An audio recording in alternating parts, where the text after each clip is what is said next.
ایک صلوات بھیجیں محمد والے محمد پہ.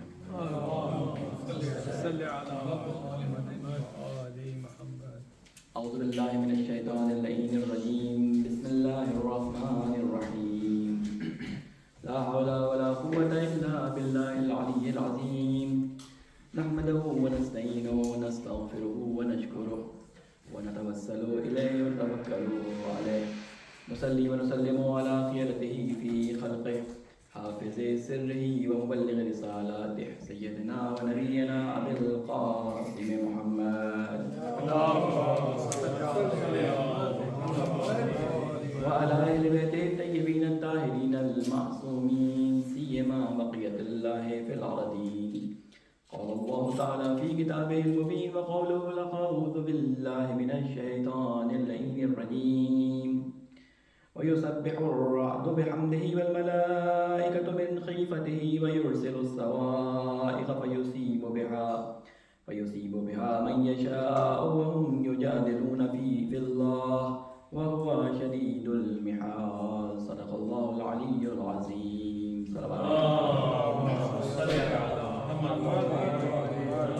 السلام علیکم ورحمۃ اللہ وبرکاتہ.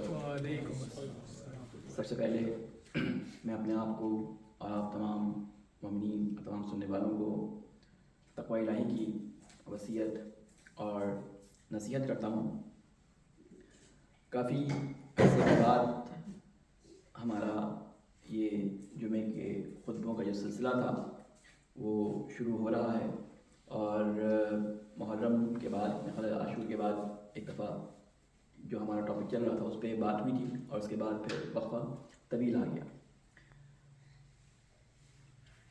ان دنوں میں جس میں ہم گزر رہے ہیں ماہ ربیع الاول کے ایام ہیں، مبارک ایام جس میں رسول خدا صلی اللہ علیہ وآلہ وسلم کی ولادت گزری ہے، اور یقیناً علماء کرام جو یہاں پہ تشریف لے کے آئے انہوں نے آپ کو اس بارے میں تفصیل سے بیان کیا ہوگا.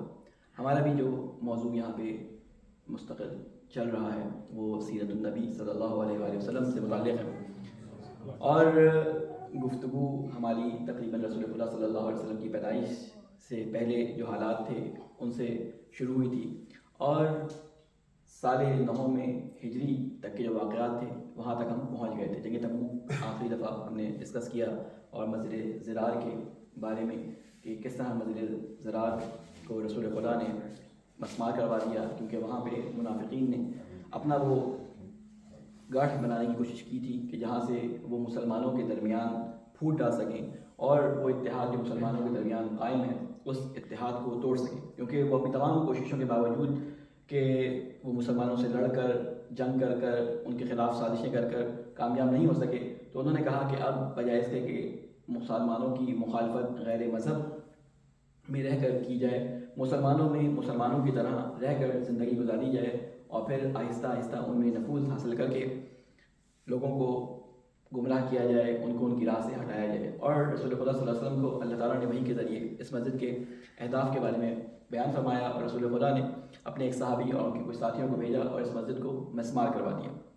یہ واقعات گزر گئے. سال 9 ہجری کے واقعات تقریباً شروع ہوئے تھے کہ جس میں ہم نے آپ کو بیان کیا تھا کہ یہ سال عام الوفود بھی کہلاتا ہے. عام الوفود، عام کہتے ہیں سال کو، وفود وہ وفد، وہ ڈیلیگیشنز جو مختلف علاقوں سے مسلمانوں کے پاس آ رہے تھے اور اسلام قبول کر رہے تھے. کچھ سوال و جواب کرنے آ رہے تھے، کچھ اپنے دل کو مطمئن کرنے کے لیے رسول خدا سے ملاقات کے لیے آ رہے تھے کہ یہ ہستی جس نے یہ دعویٰ کیا ہے کہ وہ اللہ تعالیٰ کی طرف سے بھیجا وہ پیغمبر ہے، اس میں کتنی حقانیت ہے. تو کئی لوگ رسول خدا صلی اللہ علیہ وسلم کی خدمت میں پیش ہوئے، اور کچھ نے اسلام قبول کیا، کچھ چلے گئے، اپنی شرائط پیش کی، ان کو رسول خدا نے ایکسیپٹ نہیں کیا اور وہ واپس چلے گئے. انہی لوگوں میں سے ایک قبیلہ تھا بنو عامر، جو بہت بڑا قبیلہ تھا، اور اس کے لوگ تلوار چلانے میں کافی ماہر سمجھے جاتے تھے. بنو عامر کے بارے میں ہم تفصیل سے پیچھے بیان کر چکے ہیں کہ کون لوگ تھے.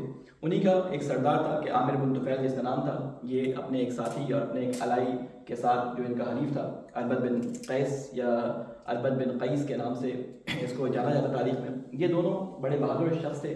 یہ اپنی قوم کے ساتھ صرف اس لیے نکلے تھے، قوم والے مسلسل اس بات کا اصرار کر رہے تھے کہ دیکھو مسلمانوں نے تمام طرف جو ہے وہ فتح حاصل کر لی ہے، کہیں ایسا نہ ہو کہ مسلمان ہمارے اوپر چڑھائی کر دیں اور ہمیں جنگ کر کے ان کے سامنے ہتھیار ڈالنے پڑے. اس لیے ہم لوگ جاتے ہیں اور اسلام کے جو ہے پیغام کو سنتے ہیں اور اس کو اگر قبول کرنا ہے تو قبول کرتے ہیں، جو بھی معاملات ہیں وہ دیکھتے ہیں.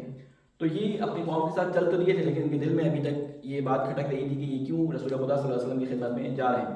راستے میں انہوں نے یہ عہد کیا ایک دوسرے کے ساتھ کہ دیکھو ہم جا رہے ہیں وہاں پہ جا کے اگر محمد کو مارنے کا کوئی موقع ملا صلی اللہ علیہ وسلم کو تو تم اس کو باتوں میں مجبور کرنا، اور میں کیونکہ تلوار میں ماہر ہوں تو میں ان کی گردن اڑا دوں گا. یہ پلان بنا کے یہ لوگ چلے کہ رسول خدا صلی اللہ علیہ وسلم کے پاس آئے اور رسول خدا سے ایک ان میں سے شخص نے سوالات کرنے شروع کیے، الٹے سیدھے سوالات کرتے رہے، مجبور کرتے رہے. کافی دیر گزر گئی. اب یہ اربد بن قیس کہہ رہا ہے کہ میں اپنے ساتھی کو دیکھ رہا ہوں کہ یہ تلوار کیوں نہیں چلا رہا. جب بات چیت ختم ہو گئی اور کوئی بات کرنے کو نہیں رہ گئی تو یہ وہاں سے واپس آ گیا. تو اب یہ اپنے ساتھی سے پوچھتا ہے اربد بن قیس کہ بھائی تم کو میں نے اتنا موقع دیا، میں نے باتوں میں مجبور کیا تھا، تم نے کیوں نہیں تلوار چلائی رسول خدا پہ؟ تو کہتا ہے کہ میں کیسے تلوار چلاتا کہ جب بھی میں تلوار چلانے کے لیے آگے بڑھتا تو تم میرے اور میرے اور محمد صلی اللہ علیہ وسلم کے درمیان ہائے ہو جاتے. تو یہ کہتا ہے کہ یہ کیسے پاسبل ہے، میں تو دور بیٹھا تھا. یعنی اللہ تعالیٰ نے اس کی آنکھوں میں ایسا دھوکہ دیا کہ اس کو ایسا محسوس ہوتا تھا کہ اس کا دوست جو ہے وہ درمیان میں آ جاتا ہے. اس کے بعد یہ دونوں یہاں سے سازشی طور پہ باہر نکلے اور اپنی قوم کو کہا کہ محمد سے ہماری بات چیز جو ہے وہ بن نہیں سکی اور ہم اب واپس جا رہے ہیں. یہ واپس نکلے تھے. ابھی ایک علاقہ جہاں انہوں نے قیام کیا وہاں پر ان میں سے ایک شخص کو جو ہے تعاون کا مرض لگا اور اس کے جسم پہ جو ہے وہ عامر بن سفیان جو تھا اس کے جسم پہ پھوڑے نکل آئے. اب یہ اتنی قسم خوشی کے عالم میں تھا کہ اس نے کہا کہ اگر میں یہاں ایسے رہ گیا تو میں مر جاؤں گا. تو اس نے کہا مجھے گھوڑے پہ سوار کرو، میں ذلت کی موت نہیں مرنا چاہتا. لیکن اللہ کرنا یہ ایسا ہو کہ گھوڑے پہ چڑھنے کی اس کی طاقت نہیں تھی. گھوڑے پہ چڑھتے ہوئے ایک گرا اور مر گیا. دوسرا شخص یہ فرار ہونا چاہتا تھا. اس پہ اللہ تعالیٰ نے تمام اپنی قوم کے درمیان موجود تھا، اللہ تعالیٰ نے اس پہ بجلی گرائی اور یہ ان لوگوں کے درمیان ہی مر گیا. جب ان کی قوم نے دیکھا تو یہ ساری قوم رسول خدا صلی اللہ علیہ وسلم کے پاس واپس پلٹی اور ان سب نے اسلام کو قبول کر لیا. اس واقعے کا ذکر اللہ تعالیٰ نے قرآن مجید میں اپنی جو ہے وہ ایک سورہ کے اندر کیا ہے جس کی میں نے آپ کے سامنے تلاوت کی. اس میں اللہ تعالیٰ فرماتا ہے وَيُسَبِّحُ الرَّعْدُ بِحَمْدِهِ وَالْمَلَائِكَةُ مِنْ خِيفَتِهِ وَيُرْسِلُ صَوَاعِقَ فَيُصِيبُ بِهَا مَن يَشَاءُ وَهُمْ يُجَادِلُونَ فِي اللَّهِ وَهُوَ شَدِيدُ الْمِحَالِ. اور تسبیح کرتی ہے اللہ کی کڑک، یعنی جو آسمانوں میں جو بادل گرجتے ہیں یہ اللہ تعالیٰ کی تسبیح کرتی ہے اور اللہ تعالیٰ کی حمد کے ساتھ، اور فرشتے بھی اس کے خوف سے اس کی تسبیح کرتے ہیں. اور وہ بھیجتا ہے کڑک دار بجلیاں، پھر وہ گرا دیتا ہے انہیں جس پر وہ چاہتا ہے، اور وہ اس وقت اللہ کے بارے میں جھگڑ رہے ہوتے ہیں اور اس کی پکڑ بہت سخت ہے. یعنی اللہ تعالیٰ نے اس واقعے کو یہ اتنا سنگل واقعہ تھا کہ انہوں نے ایک سازش کے تحت اپنی پوری قوم کو جو اسلام قبول کرنے کے لیے آئی تھی واپس پلٹا کے لے جا رہے تھے. اللہ تعالیٰ نے ان کے اس فعل کو جو ہے وہ اپنی بارگاہ میں ایکسیپٹ نہیں کیا اور ایک کو تعلق کی بیماری سے ہلاک کر دیا اور ایک کے اوپر بجلی گرا کر ہلاک کر دیا. اس واقعے کو اللہ تعالیٰ نے قرآن مجید میں مختصر ذکر کیا ہے. اس کے بعد اگر ہم دیکھتے ہیں کہ 9 جو ذی الحجہ کا سال تھا، اس سال میں رسول خدا صلی اللہ علیہ وسلم نے ایک قافلہ حج کے لیے روانہ کیا. 8 ذی الحجہ میں حج واجب ہو گیا تھا اور آپ کو معلوم ہے کہ رسول خدا نے اپنی زندگی میں حج واجب ہونے کے بعد ایک ہی حج انجام دیا ہے. 8 ذی الحجہ میں حج واجب ہوا، لیکن اس زمانے میں کیونکہ جنگ تبوک کا واقعہ پیش آیا تو اس زمانے میں حج پہ کوئی جا نہیں سکا. تو 9 ربیع الاول میں اللہ تعالیٰ کے رسول نے حضرت ابوبکر کو بھیجا کہ آپ جو ہیں وہ جائیے اور وہاں پر کاروان حج کو لے کر جائیں، اور کچھ کافروں کے بارے میں برات کے بارے میں، کافروں سے برات کے اعلان کے بارے میں کچھ آیات قرآنی تھیں اور کچھ احکام تھے، وہ ان کو لے کے بھیجا. لیکن یہ ابھی چلے تھے راستے میں ذوالحلیفہ کے مقام پہ پہنچے تھے کہ اللہ تعالیٰ نے رسول خدا صلی اللہ علیہ وسلم پہ وحی نازل کی، اور اس وحی میں حضرت جبرائیل نے رسول خدا کو یہ بات بیان فرمائی کہ اس پیغام کو آپ یا آپ کے جیسا کہ جس کے پاس رسالت پہنچانے کا حق ہے وہ پہنچا سکتا ہے. لہٰذا رسول خدا صلی اللہ علیہ وسلم نے امام علی علیہ السلام کو روانہ کیا اور امام علی علیہ السلام نے ذوالحلیفہ کے مقام پہ کہ جہاں پہ لوگ محرم بھی ہوتے ہیں وہاں پر جا کر جو ہے وہ اس کاروان کو جوائن کیا، اور جانے کے بعد رسول خدا کے اس حکم کو پہنچایا اور وہ کمانڈس جو وہاں پہ پڑھنی تھی، وہ احکام جو وہاں بیان کرنے تھے وہ اپنے ہاتھ میں لیے اور اس کو مکہ کے اندر جانے کے بعد لوگوں کے سامنے بیان کیا. یہ واقعہ کیوں رسول خدا نے اس کاروان کو کیوں بھیجا تھا؟ اس لیے کہ اب تک جو اطراف کے تمام قبائل تھے، اطراف کے تمام جو شہر تھے وہ تقریباً مسلمان ہو چکے تھے، ان پہ رسول خدا صلی اللہ علیہ وسلم نے فتح حاصل کر لی تھی. لیکن دور دراز کے جو قبائل تھے ان تک پیغام ابھی تک نہیں پہنچا تھا. لیکن حج کے زمانے میں یہ سارے کے سارے لوگ پلٹ کر رسول خدا کعبے کی طرف آیا کرتے تھے. لہٰذا رسول خدا نے اس موقع کو غنیمت جانا اور کہا کہ تمام لوگ جب یہاں پہ جمع ہوں گے تو ان کے سامنے اس پیغام کو, اس برات کے اعلان کو پہنچا دیا جائے تاکہ آخری حجت جو ہے وہ ان لوگوں پر تمام ہو جائے. لہٰذا اللہ تعالیٰ کے رسول نے امام علی علیہ السلام کو بھیجا, اور بھیجنے کے بعد امام علی علیہ السلام کے بارے میں یہ حدیث اہل سنت کے منابع میں ملتی ہے اور شیعوں کے جسے کہتے ہیں معتبر کتابوں میں ملتی ہے. مختلف طریقوں سے مختلف جو ہے وہ اس کو بیان کیا گیا. اس کا خلاصہ یہ تھا کہ اس میں رسول اللہ صلی اللہ علیہ وسلم فرماتے ہیں کہ تم جب وہاں جاؤ تو لوگوں سے کس طرح سے بیان کرنا ہے. تو ایک حدیث میں یہ بیان ہوا کہ کنت مع علی بن ابی طالب, کہ میں حضرت علی بن ابی طالب کے ساتھ موجود تھا.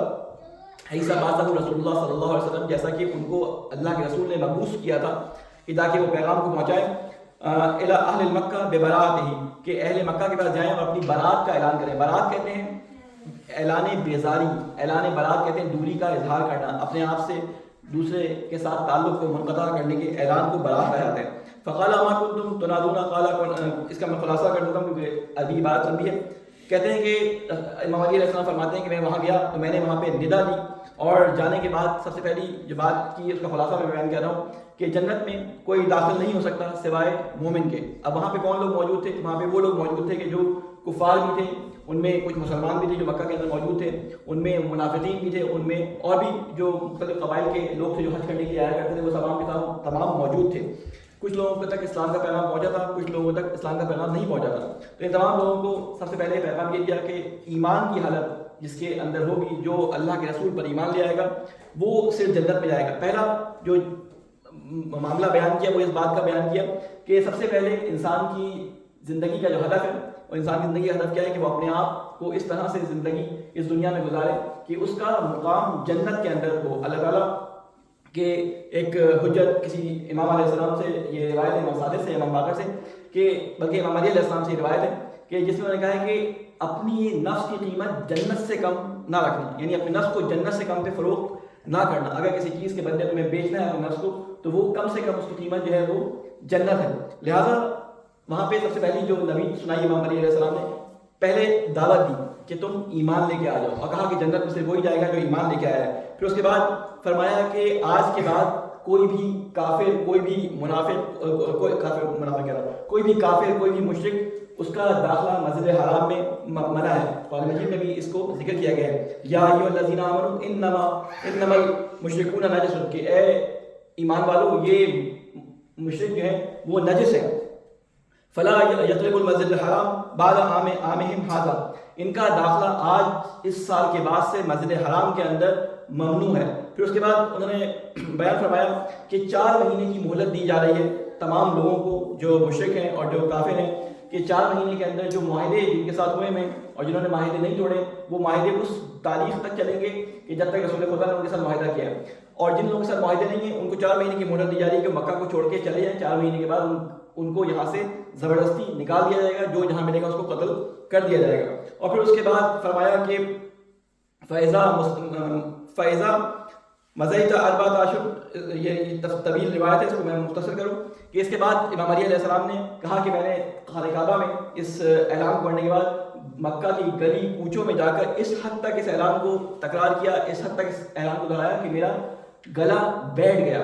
آخر میں حتیٰ سہلا صوتی, کہ میری آواز بیٹھ گئی, میری آواز نہیں نکل رہی تھی. اتنا زیادہ میں نے اس اعلان کو کیا کہ کوئی مکے میں بچے نہ کہ جو کسی مسافر خانے میں ٹھہرا ہوا, جو کسی گھر میں ٹھہرا ہو, کہ اس تک میری آواز پہنچ جائے. تو یہ سال جو تھا وہ سب سے امپورٹنٹ عام الوفود کے حساب سے بھی تھا کہ لوگ آئے, مسلمان ہوئے, اور اللہ تعالیٰ نے اس سال کے اندر اس سورہ کو بھی نازل کیا, اذا جاء نصر اللہ والفتح ورأیت الناس یدخلون فی دین اللہ افواجا, کہ اللہ تعالیٰ نے جب تم نے دیکھا کہ اللہ تعالیٰ کی مدد آ گئی ہے اور کس طرح سے لوگ فوج در فوج مسلمانوں میں جو ہے وہ مسلمان ہو رہے ہیں اور اسلام میں داخل ہو رہے ہیں. تو ابن عباس سے روایت ہے کہ وہ کہتے ہیں کہ جب میں نے اس سورہ کی تلاوت رسول خدا کی زبان سے سنی تو میں رو پڑا. لوگوں نے بعد میں مجھ سے پوچھا کہ آپ اس سورہ کی تلاوت سن کے رو کیوں پڑے؟ تو انہوں نے کہا کہ میں اس لیے رو پڑا تھا کہ مجھے اس آیت سے اندازہ ہو گیا تھا کہ وہ جو فتح مکہ کے وقت اللہ تعالیٰ نے وعدہ کیا تھا کہ ہم اپنے دین کو ظاہر کر دیں گے اور اس کے بعد فوج در فوج لوگ جو ہیں دین میں داخل ہوں گے, تو وہ دن آ گیا. اور فتح مکہ کے بعد یہ وہ موقع ہے 9 ذی الحجہ کا کہ تقریباً اطراف مکہ کے اندر جو لوگ اسلام لا سکتے تھے وہ تمام کے تمام اسلام لے آئے، اور جن تک پیغام پہنچانا تھا اعلان برات کے ذریعے سورہ توبہ کے اندر ان تک پیغام کو پہنچا دیا گیا۔ تو یہ واقعات تھے کچھ۔ ان واقعات کے بعد رسول خدا صلی اللہ علیہ وسلم نے اطراف میں ایک قبیلہ تھا تائی قبیلہ، اس قبیلے کے کچھ لوگوں کو، یہ واپس آئے تھے تبوک سے، تو اس قبیلے کے کچھ لوگوں کو وہاں سے جو وہاں سے فرار کر رہے تھے رسول خدا کے آنے کی وجہ سے، ان کو گرفتار کیا۔ ان میں ایک خاتون جس میں حاتم طائی کی بیٹی موجود تھی وہ قید ہو کے آئیں۔ تو رسول خدا صلی اللہ علیہ وسلم جب مکہ میں ان کو لے کے آئے تو ان سے کہا کہ تم ایمان لاؤ، خاموش ہیں۔ کچھ دنوں بعد رسول خدا وہاں جاتے رہے، گزرتے تھے تو وہ راستے میں کہتی تھی کہ میں ایک سخی باپ کی بیٹی ہوں، میں اپنے باپ کو کھو چکی ہوں، میرا بھائی فرار ہو چکا ہے، مجھے قید سے رہا کر دیں۔ تو ایک دن رسول خدا نے ان کو بلایا اور آزاد کر دیا اور کہا کہ جاؤ تم آج سے ہماری طرف سے آزاد ہو۔ اسلام وہ لے کے نہیں آئی تھی اس وقت میں، تو انہوں نے کہا کہ میرا بھائی جو ہے وہ امان میں آ سکتا ہے اگر وہ اسلام لے آئے۔ تو نے کہا اگر وہ اسلام لے آئے تو وہ امان میں آ سکتا ہے۔ تو یہ گئی اپنے بھائی حاتم بن عدی جن کا نام تھا، ان کے پاس گئی اور کہا کہ دیکھو محمد صلی اللہ علیہ وسلم کی حکومت چاروں طرف پھیل چکی ہے، اگر تم ان کے پاس خود سے چلے جاؤ تو وہ تمہیں بخش دیں گے۔ تو اس نے کہا کہ تم ایک سمجھدار خاتون ہو، مجھے یہ بتاؤ کہ میرا جانا وہاں پہ کیسا ہے۔ تو یہ کہتی ہیں کہ میں نے ان کو کہا کہ دیکھو اگر وہ بادشاہ ہیں تو بادشاہ نے تمہیں خود دعوت دی ہے، تمہیں انعام و اکرام سے نوازیں گے، تمہیں خود دعوت دی ہے۔ اگر وہ نبی ہیں تو تمہارا ان کو ماننا جو ہے وہ برحق ہے۔ تو بہرحال یہ حاتم بن عدی چھپتے پھر رہے تھے، یہ آئے رسول خدا صلی اللہ علیہ وسلم کے پاس۔ تو ابھی مکے مدینہ کے باہر رسول خدا کسی مہم کے سلسلے میں موجود تھے، وہاں پہ حاتم بن عدی کی ملاقات ہوئی۔ تو رسول خدا صلی اللہ علیہ وسلم ان کو ساتھ لے کے چل رہے تھے، تو راستے میں ایک جگہ پہ ایک خاتون نے، بوڑھی خاتون نے رسول خدا کو آواز دی اور کہا کہ محمد اسم ہے کہ میری آواز، میری بات سنیں۔ تو رسول خدا تمام قافلے کو، تمام لوگوں کو، اصحاب کو سائڈ میں کھڑا کر کے اس بوڑھی خاتون کی بات سننے چلے گئے۔ تو حاتم بن عدی کہتے ہیں میں نے دیکھا کافی دیر تک رسول خدا نے اس ایک بوڑھی خاتون کی وجہ سے، محمد نے پورے بوڑھی خاتون کی وجہ سے پورے قافلے کو جو ہے روک کے رکھا۔ تو اس کا مطلب ہے یہ بادشاہ تو نہیں ہو سکتا، یہ بادشاہ تو نہیں ہو سکتا، یہ بادشاہوں کی صفات نہیں ہے۔ پھر کہتے ہیں ہم مدینے میں پہنچے تو رسول خدا اپنے گھر ایک حجرے میں مجھے لے گئے، اور وہاں پہ جو جگہ رسول خدا کے بیٹھنے کے لیے وہاں ایک چمڑے کا ایک سرہانہ رکھا تھا، رسول خدا نے مجھے حکم دیا کہ تم وہاں پہ بیٹھ جاؤ۔ تو میں نے کہا کہ آپ کی جگہ ہے، میں وہاں پہ نہیں بیٹھ سکتا۔ تو کہا کہ میرا حکم ہے وہاں بیٹھ جاؤ۔ تو جب وہاں بیٹھے تو میں نے اس حجرے کی حالت دیکھی، تو میں نے کہا یہ بھی بادشاہوں والی کوئی جگہ نہیں نظر آتی کہ بادشاہوں کا ایسا جاہو جلال اور شان و شوکت نہیں ہوتی، بادشاہ تو بڑے شان و شوکت سے ہوتے ہیں، یہ تو سادگی ہے وہ۔ تو کہتے ہیں کہ میں نے ان پہ ایمان لے آیا اور کہا کہ اشہد ان لا الہ الا اللہ و اشہد ان محمدا عبدہ و رسولہ۔ تو رسول اللہ صلی اللہ علیہ وسلم نے ان کو مبارکباد دی اور کہا کہ تم ابھی بھی جو ہے وہ ایک فرقے کا نام دیا کہ فلاں فرقے پہ ہو، اس فرقے کا نام میرے ذہن سے بھی نکل گیا، ثقفی فرقے ایسے کچھ نام انہوں نے لیا۔ تو انہوں نے کہا کہ یہ بات میرے علاوہ میری بیوی اور بچوں کو بھی نہیں معلوم تھی، یہ فرقہ کیا کناسیہ ایسے کچھ نام تھا، اس کا میرے ذہن سے بھی نکل گیا۔ تو کہتے ہیں کہ یہ بات میرے ذہن میں آئی کہ بھائی اس بات کا کہ اس کا میرے علاوہ کسی کو نہیں پتا تھا، رسول خدا کو کیسے پتا چل گیا۔ وہ فرقہ کیا تھا، اس کا نظریہ کیا تھا کہ وہ یہودیوں اور عیسائیوں کے بیچ کی ایک شاخ تھی کہ جو کچھ چیزیں یہودیوں کی مانتے تھے، کچھ چیزوں عیسائیوں کی مانتے تھے، یہ ہائبرڈ ورژن تھا کوئی۔ تو بہرحال رسول خدا صلی اللہ علیہ وسلم نے ان کو جب بتایا تو انہوں نے کہا کہ میں سچے دل سے آپ ایمان لاتا ہوں کہ اب میں اس دین پہ اور اس مذہب پہ باقی نہیں ہوں، جبکہ آپ نے میرے دل کا حال بھی پڑھ لیا ہے۔ تو اس طرح کر کے رسول خدا نے یہ ہے وہ اسلام کی دعوت کو پھیلا دیا۔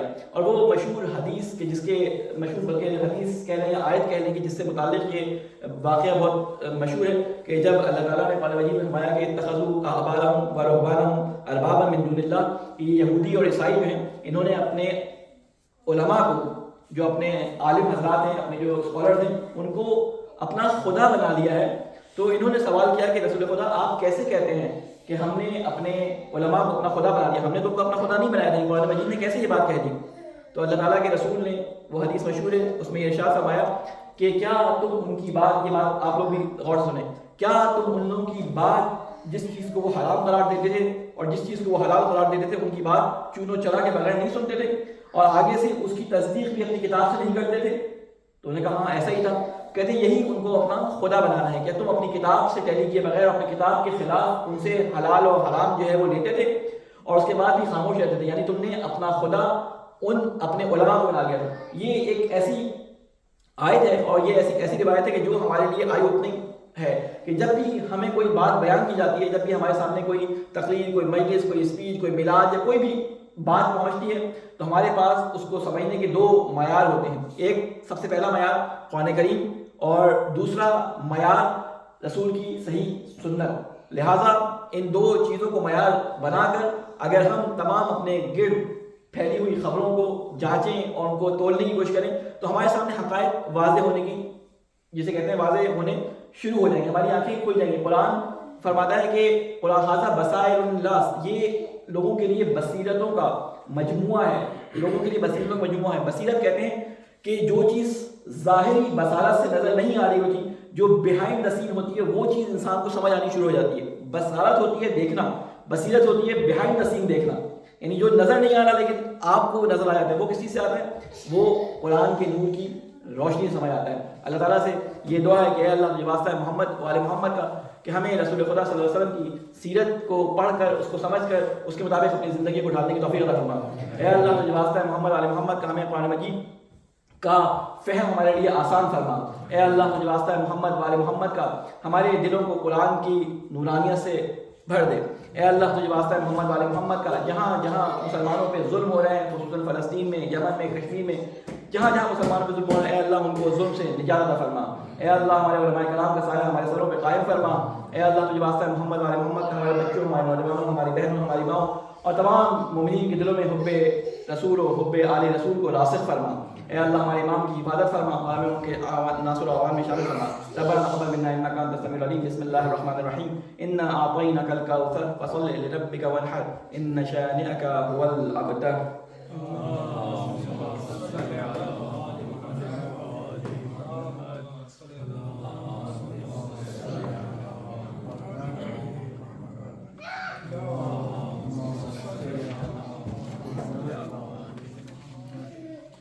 اعوذ باللہ من الشیطان الرجیم۔ بسم اللہ الرحمن الرحیم۔ الحمد للہ رب العالمین، الصلاۃ والسلام علی اشرف الانبیاء والمرسلین ابی القاسم محمد وعلی علی بن ابی طالب وعلی فاطمۃ الزہراء سیدۃ النساء العالمین وعلی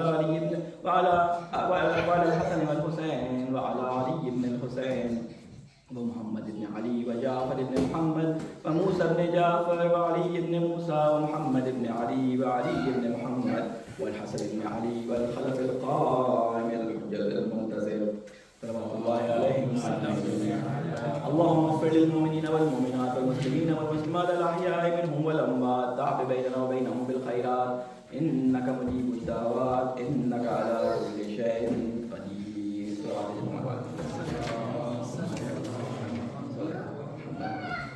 السلام علیکم ورحمۃ اللہ وبرکاتہ۔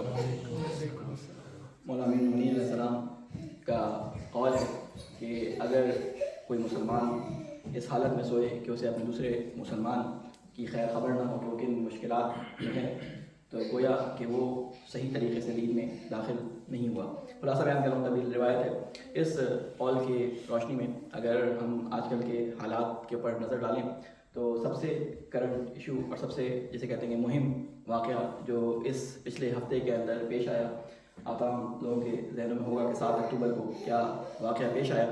اس واقعے کو سمجھنے کے لیے، اس واقعے کے بیک گراؤنڈ کو سمجھنے کے لیے ہمیں تھوڑا سا تاریخ میں نظر ڈالنی پڑے گی کہ تاریخ میں کس طرح سے ہم دیکھیں کہ ہمیں ان واقعات کی جڑ تاریخ کے اندر کہیں نہ کہیں نظر آ جائے۔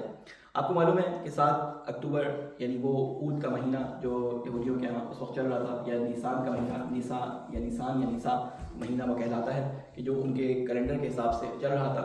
یہ یوم کپور ایک ان کے یہاں عید منائی جاتی ہے، اسے آپ پیسوور یا سکوت اس طرح کی ناموں سے مختلف جو ہے وہ یہودی اور بائبل جسے کہتے ہیں کہ بیبلیکل یہ جو ہے کتابیں جن میں بائبلز کی ہسٹریز اور اس کے بارے میں بتایا جاتا ہے، وہاں پہ آپ کو یہ سارے نام مل جائیں گے۔ یہ پیسوور کیا ہے؟ پیسوور اصل میں جسے کہتے ہیں کہ عبور، جس کو آپ اردو میں عبور کے معنی میں کسی جگہ کو رد کرنا، کسی جگہ سے گزرنا، اس معنی میں استعمال ہوتا ہے۔ اس کو اگر آپ بائبل کے اندر دیکھیں، تلمود کے اندر، تو وہاں پہ آپ کو یہ بات ملتی ہے کہ جب یہ فرعون کے زمانے میں، حضرت موسیٰ علیہ السلام اور فرعون کے زمانے میں یہ ایک اللہ تعالیٰ کی طرف سے حکم آیا کہ ایک قربانی پیش کی جائے، اور وہ قربانی، یہ ذرا غور سنیے گا کیونکہ اس کا تعلق آج کے واقعات سے ہے۔ قربانی پیش کی جائے، اور وہ قربانی یہ پیش کی جائے کہ جو سب سے ان کے پاس اچھا جانور ہو، اس کا خون جو ہے وہ فلاں قربان گاہ کے دروازے پہ یا اپنے گھر کے دروازے پہ لگا دیا جائے۔ اس سے ہوگا یہ کہ اگر یہ قربانی جس گھر میں پیش کر دی جائے گی تو اس گھر کا بڑا بیٹا جو ہے وہ زندہ رہے گا۔ یہ ایک امتحان آیا تھا اس زمانے کے اندر، اور جن لوگوں نے قربانی پیش نہیں کی اور اس قربانی کو پیش نہ کرنے کی وجہ سے ان سب کے بڑے بیٹے جو ہیں وہ مر گئے، تو ان کو پریشانی لاحق ہوئی، اور پریشانی لاحق ہوئی، پھر اس کے بعد حضرت موسیٰ کا پورا واقعہ سنا ہے۔ یہ ایک ان کے اوپر امتحان آیا تھا، یہ وہاں سے عبور کر کے حضرت موسیٰ علیہ السلام کے ساتھ نکلے، جسے یہ پیسوور کہتے ہیں۔ اس دین کو جب وہ فرعون کی سے نجات پا کر نکلے ہیں وہاں سے، تو اس دن کو یہ پیسوور یا عید فصح یا یوم کپور یا جو بھی نام آپ اس کو دیں، اس نام سے یہ اس کو جانتے ہیں۔ اس دن کو یہ 7 دن سیلیبریٹ کرتے ہیں، اور 7 اکتوبر کو اس یوم کپور کے سلسلے میں جو تعطیلات چل رہی تھی اس کا آخری دن تھا۔ صبح تقریباً 6 بجے کا 5 بجے کا وقت تھا، اور یہ آخری رات جو تھی، کیونکہ سیٹرڈے کو آپ کو معلوم ہے کہ اس دن یہ لوگ چھٹی کرتے ہیں، یوم سبت جسے کہتے ہیں، اور اس دن یہ کوئی کام ایسا نہیں کرتے، یہ اپنی طرف سے سارے نیک کام انجام دیتے ہیں۔ تو انہوں نے کام کیا کیا کہ وہ ایک میوزیکل پروگرام اس دن رکھا ایک جگہ پہ، اور جو ہمیں اسے عید خیام بھی کہتے ہیں۔ خیام یعنی یہ خیمے لگاتے ہیں مختلف ان دنوں کے اندر۔ بعض دفعہ یہ خیمے اگر پاسبل ہو تو یہ کسی جگہ سیلیبریٹ کرتے ہیں، بہت سارے خیمے ایک جگہ لگا لیتے ہیں، اگر ممکن نہ ہو تو اپنے گھروں میں چھوٹے چھوٹے خیمے لگا لیتے ہیں۔ تو یہ پروگرام بھی ایک خیمے کے اندر جو ہے وہ ہو رہا تھا، اور یہاں پہ مختلف لوگ تھے، اور رات بھر یہاں سے مختلف لوگ اپنے انٹرنیٹ پہ سیلفیز لگا کے بتا رہے تھے کہ اب یہاں پہ یہ ہو رہا ہے، یہاں پہ ہو رہا ہے، یعنی پورا ان کا ایک ایک حرکت معلوم ہو رہی تھی کہ یہاں پہ اس وقت کیا سچویشن تھی اور کون کون لوگ یہاں پہ موجود ہیں۔ لڑکے لڑکیاں اپنی سیلفیز فیس بک پہ لگا رہے تھے۔ اس رات کو صبح ہوا کیا کہ صبح آپ دیکھا کہ ابابیل چاروں طرف سے اتری، اور انہوں نے 3 طرف سے جو ہے وہ حملہ کر دیا وہاں پہ، اور وہ حملہ وہاں پہ جب ہوا تو ان کو معلوم بھی نہیں ہوا کہ کس طرح ہو سکتا، یعنی کس طرح سے یہ واقعہ پیش آیا۔ اور آپ کو معلوم ہے کہ اسرائیلی انٹیلیجنس کے پاس ان کا ایک ایک ریکارڈ موجود ہوتا ہے، وہاں پہ جو بھی کام ہو رہے ہوتے ہیں وہاں پہ، یعنی وہ کہتے ہیں کہ ہمارے پاس ان کے زمین پہ اگنے والے ہر پتے کا بھی حساب ہوتا ہے کہ یہاں پہ کون کون سا پتا اگ رہا ہے۔ اور آپ نے ابھی کل یا آج یا کل ٹرمپ کا ایک بیان بھی آیا، اس نے کہا ہے کہ یہ اسرائیل کی انٹیلیجنس کا فیلئر ہے کہ اس کو پتہ بھی نہیں چلا کہ یہ کام ہو گیا۔ آپ تصور کریں کہ وہ ملک جس کی انٹیلیجنس دنیا بھر کے اندر نمبر 1 ٹاپ کلاس مانی جاتی ہے، کہ پاکستان کے اندر سیاستدانوں کی، آپ کے بڑے بڑے علماء اور بڑے بڑے جو شخصیات ہیں ان کی گفتگو جن کے ریکارڈز کے اندر موجود ہیں دنیا بھر کے اندر، امریکہ کے انٹیلیجنس کے پاس وہ ریکارڈ نہیں ہے جو اسرائیل کی انٹیلیجنس کے پاس ہے، وہ تمام چیزیں ہونے کے باوجود وہ لوگ جو تقریباً 17 سال سے جیل میں ہیں، آپ کو معلوم ہے کہ 17 سال سے تقریباً 22 لاکھ لوگ جو ہے جیل میں ہیں، ان پہ دونوں طرف سے جو ہے وہ پابندیاں لگا دی گئی کہ اپنے دوسری جو سائٹ ہے فلسطینیوں کی جو آزاد سائٹ ہے اس طرف نہیں جا سکتے، بیچ میں جو ہے وہ اسرائیل ہے اور دوسری طرف ایک ایجپٹ ہے، دونوں طرف سے انہوں نے بارڈر کو بند کر دیا ہے، یعنی دنیا کی سب سے بڑی جیل ہے، اور اس میں جانے کے لیے ان کو، یہاں سے نکلنے کے لیے ان کو پرمیشن لینی پڑی ہے اسرائیل سے۔ ان کو خوراک بھی جو دی جاتی ہے وہ کیلوریز ان کی دی جاتی ہے کہ ایک دن میں ایک انسان کو کتنی کیلوریز چاہیے ہوتی ہیں، اتنی کیلوریز کے مطابق ان کو خوراک دی جاتی ہے۔ ان کے پاس کوئی اسٹیل نہیں دیا جاتا، ان کے پاس سیمنٹ نہیں دیا جاتا، ان کے پاس کاغذ، بیٹری، ایسی ہر چیز کہ جس سے یہ کوئی اسلحہ بنا سکیں، جس سے کوئی یہ بنکر بنا سکیں، جس سے یہ کچھ بھی بنا سکیں، ایسی کوئی چیز ان کو پرووائڈ نہیں کی جاتی۔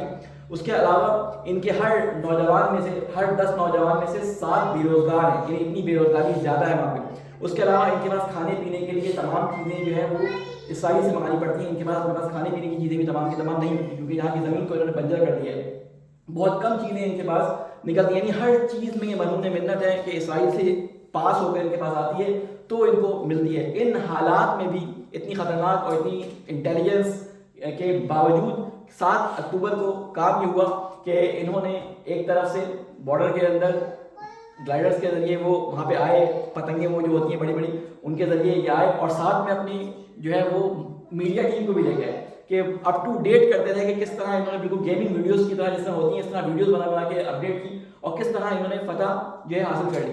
آپ دیکھیں کہ ان تمام حالات کے اندر کہ کشمیریوں کہہ رہا ہوں فلسطینیوں کے اوپر جو ظلم ہوا ہے، پوری دنیا کا اس وقت موقف کچھ لوگوں کے، کچھ ممالک کے علاوہ یہ ہے کہ یہ فلسطینیوں نے غلط کام کیا ہے۔ یہ غلط کام کیوں کیا گیا؟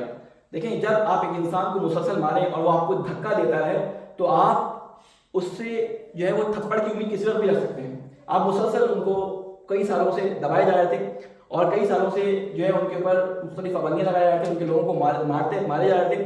ایک دفعہ انہوں نے پلٹ کر یہ حملہ کیا، اور یہ حملہ بڑا پری پلان تھا۔ آپ کو معلوم ہے کہ انہوں نے یہ جو مقبوضہ جو زمینیں اسرائیل نے نئی آبادیاں بنائی ہیں اس پہ قبضے کر کے اپنے یہودیوں کو وہاں بسایا، اس کے خلاف انہوں نے تظاہرات شروع کیے ہوئے تھے، اس کے خلاف مظاہرے شروع کیے تھے۔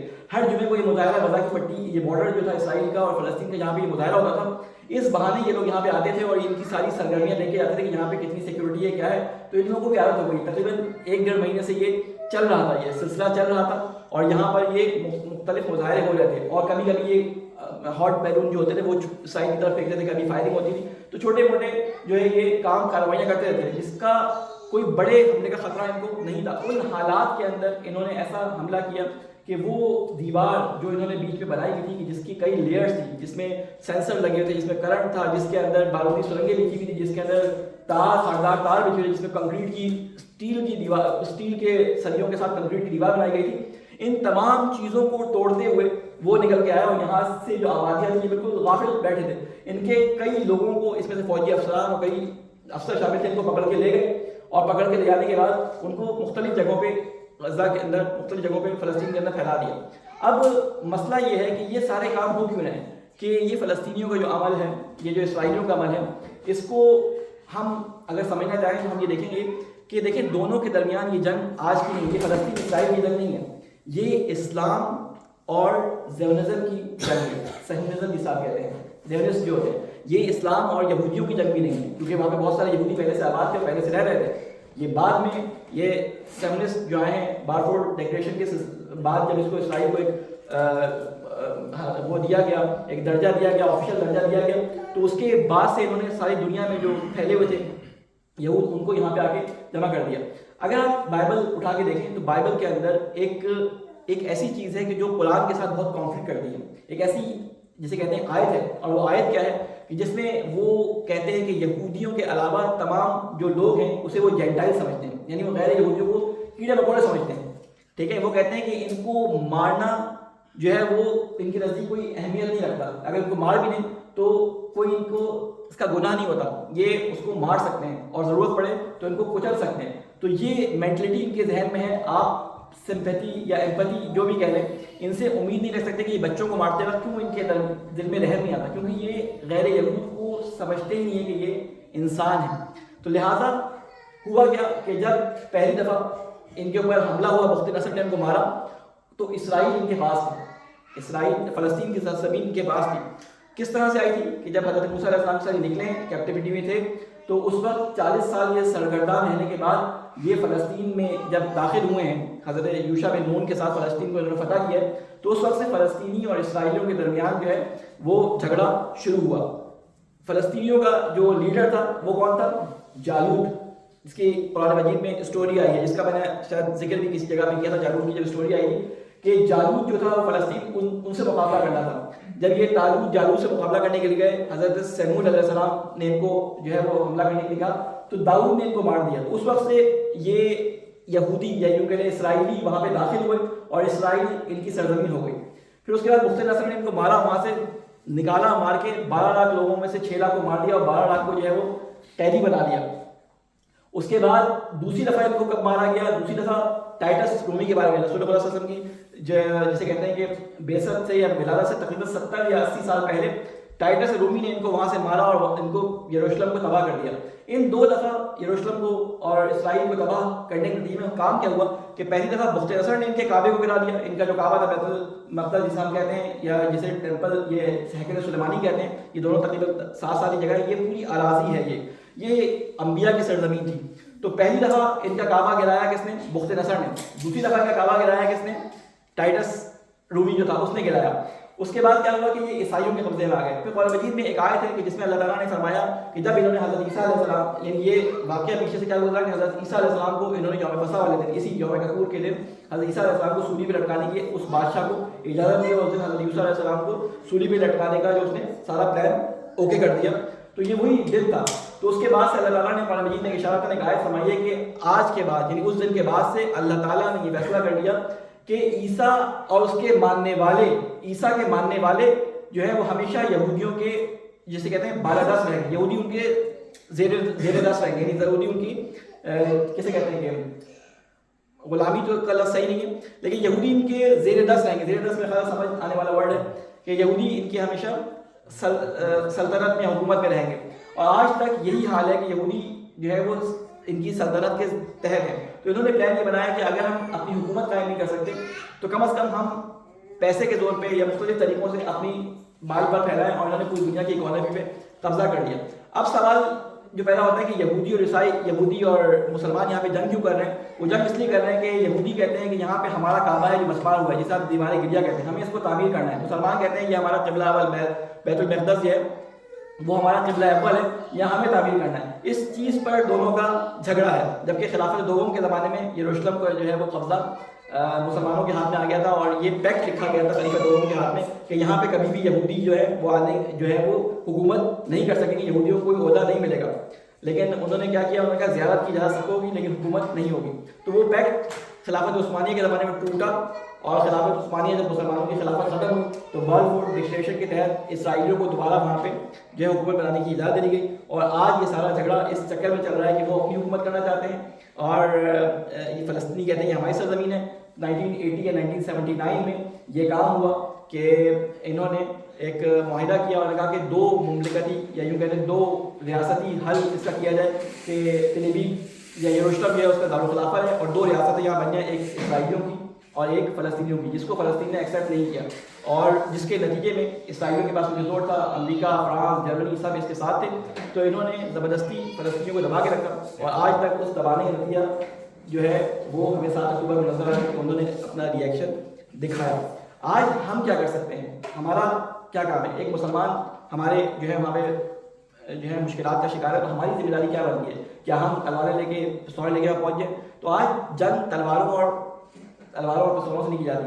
آج جنگ ٹیکنالوجی اور علم کی جنگ ہے، اور آج حکومتیں بھی کچھ نہیں کر پاتی. جب تک مسلمانوں کے درمیان اتحاد نہیں ہوگا، جب تک مسلمان حکومتیں ایک دوسرے کے ساتھ مل کر کوئی فیصلہ نہیں کریں گی، مسلمان حکمران ایک ساتھ مل کر کچھ نہیں کریں گے، اس وقت تک ہم اس مسئلے کو حل نہیں کر سکتے. تو ہماری سب سے پہلی کوشش یہ ہونی چاہیے کہ ہمارے درمیان جو لوگ موجود ہیں کم از کم علمی لحاظ سے، مالی لحاظ سے، جس لحاظ سے بھی اپنا پریشر ڈیولپ کر سکتے ہیں، اپنے آپ کو جسے کہتے ہیں کہ بلند کر سکتے ہیں، وہ ابھی فی الحال یہ کر سکتے ہیں کہ دعا کریں، اور ساتھ ساتھ اپنے آپ کو اتنا زیادہ سویلائز کرنے کی کوشش کریں کہ سیاست میں، دولت میں، جسے کہتے ہیں اقتصاد میں، علم میں وہ اتنے آگے بڑھ جائیں کہ ہم کم از کم لوگوں پہ اتنا افیکٹ ڈال سکیں کہ ہماری بات حکمرانوں تک پہنچ جائے اور ہمارے حکمران کم از کم آپس میں اتحاد کر سکیں. بہرحال یہ ایک دعا ہی ہو سکتی ہے کہ ہم دعا کے طور پہ اس بات کو جو ہے وہ لوگوں تک منتقل کریں کہ دعا کے ذریعے ہم اپنے فلسطینی بھائیوں کی مدد کریں، اور جس طرح بھی سپورٹ کر سکتے ہو اس طرح سے ان کو سپورٹ کریں. اللہ تعالیٰ سے یہ دعا ہے کہ اللہ تعالیٰ ان مشکلات کے دنوں میں کہ جن کے پاس کھانے کو ابھی کچھ نہیں ہے، لوگوں وہ گھر سے نکال دیے گئے، 4 لاکھ کے قریب لوگ جو ہیں مختلف کھلے میدانوں کے اندر پڑے ہوئے ہیں، کھانے کو پینے کو، بچے مر رہے ہیں، لوگ ان کو قتل کر رہے ہیں، عمارتیں مسمار کی جا رہی ہیں. اللہ تعالیٰ تجھے واسطہ محمد والے محمد کا ان لوگوں کے لیے آسانیاں پیدا فرما. اے اللہ تجھے واسطہ محمد والے محمد کا ہمارے گناہوں کی مغفرت فرما، جو لوگ اس دنیا سے جا چکے ہیں ان کی مغفرت فرما. اے اللہ تجھے واسطہ محمد والے محمد کا فلسطینیوں کو استقامت عطا فرما. اے اللہ ہمیں اپنی تربیت اور ہمارے جسے کہتے ہیں کہ دلوں میں ان کی محبت میں اضافہ فرما. اے اللہ تجھے واسطہ محمد والے محمد کا ہمارے علماء کرام کا سایہ ہمارے سر پر قائم فرما. اے اللہ اپنی مدد مسلمانوں کے شامل حال فرما. اے اللہ تجھے واسطہ محمد والے محمد کا ہمارے گناہ کبیرہ اور صغیرہ کو معاف فرما. اے اللہ ہمارے امام کی حفاظت فرما، ان کے ناصر عوام میں شامل فرما. ربنا تقبل منا انك انت السميع العليم برحمتك يا ارحم الراحمين. بسم الله الرحمن الرحيم. قل هو الله احد الله الصمد لم يلد ولم يولد ولم يكن له كفوا احد.